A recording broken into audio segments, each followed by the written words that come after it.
She didn't knock. She didn't call. She didn't send a letter.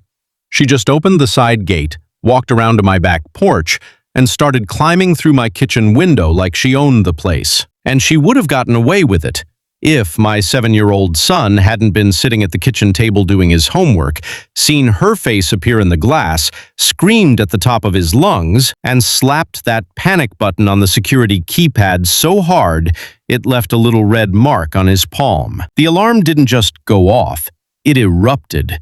Every siren, every strobe, every speaker in that house firing at once. And she, Margaret Elaine Forsyth, HOA Compliance Director for Birchwood Estates, fell backward off the window ledge onto my rose bushes. That was the beginning of the end for her.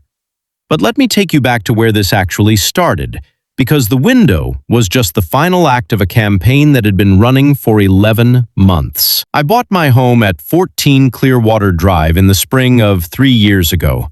It was a corner lot, slightly larger than average, in a mid-sized planned community in suburban Georgia. I read the documents. I signed. I moved in with my son Caleb, who was 6 at the time, and started what I genuinely believed was going to be a quiet chapter of my life. The first notice arrived on a Tuesday, printed on official HOA letterhead slid under my door. It cited Section 7.4.2, Exterior Color Compliance.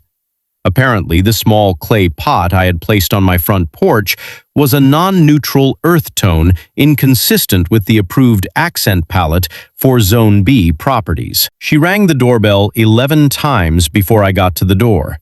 She was standing on my porch in a collared polo shirt with the HOA logo, holding a clipboard, wearing reading glasses on a lanyard, and looking at me like I had personally inconvenienced her by existing. She looked at the pot for approximately 4 seconds. Then she looked at me and said, "It's marginal," and she wrote something on her clipboard. I started a file. I bought a 2-inch 3-ring binder. I labeled it Birchwood Estates HOA Compliance Record. I put every notice in it, every email, printed and dated, every photograph I took, time-stamped and GPS tagged using my phone.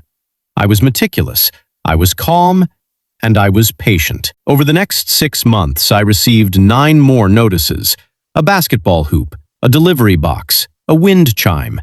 Each time I documented, each time I responded in writing. Each time I kept my tone professional, my language precise, and my records complete. She started showing up, not to inspect anything specific, just to be present. I'd see her car parked at the corner when I left for school pickup. I'd see her walking past my property, stopping to stare at my front elevation for 30 or 40 seconds before writing something on her clipboard.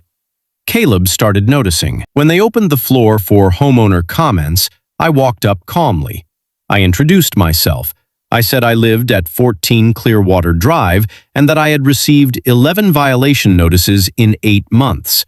I said I had documented each one and that I had identified what I believed to be compliance issues with the HOA's own enforcement procedures. I placed a 2-page summary on the table in front of the board president. The room was very quiet. Margaret was sitting in the second row. She had her clipboard. She was staring at the table. According to Priya, a woman came to the front door, knocked, and when Priya answered, said she needed to conduct a compliance inspection of the interior entryway and asked to come inside. Priya, to her enormous credit, said no. She reached up, pushed the window up, got her hands on the sill, and started to climb in. By the time I got home 15 minutes later, I had been 5 minutes away when Priya called, there was a police cruiser in my driveway. He watched the clip again. He looked at Margaret. He said, "Ma'am, were you informed by the resident at this address that you had permission to enter through a window?" He gave Margaret a criminal trespass warning, formal, written, on an official form, which meant that if she set foot on my property again without my explicit written invitation, she would be arrested. I brought my binder, all of it, every tab, every document, every time-stamped photograph. I brought the police report from the prior evening. I brought the certified mail receipts, the fine payment records, the email chain, the board meeting summary, the security camera footage on a USB drive. My attorney looked at everything for about 40 minutes. Then she looked up and said, "This is one of the cleanest HOA harassment cases I've seen in years." They settled. Every fine refunded. All violation notices formally removed from my HOA record. A written statement from the board acknowledging that the enforcement actions had not been conducted in accordance with the CC and RS or applicable Georgia law. The management company placed Margaret on administrative leave. My storm door is still there. My basil plant is on the porch in its terracotta pot. Caleb is 8 now and has appointed himself unofficial neighborhood security chief. And my binder? I donated a copy of my documentation methodology to a local HOA homeowner advocacy group, because the most powerful thing I had in this entire fight wasn't a lawyer. It was a 3-ring binder and the discipline to fill it correctly from day one.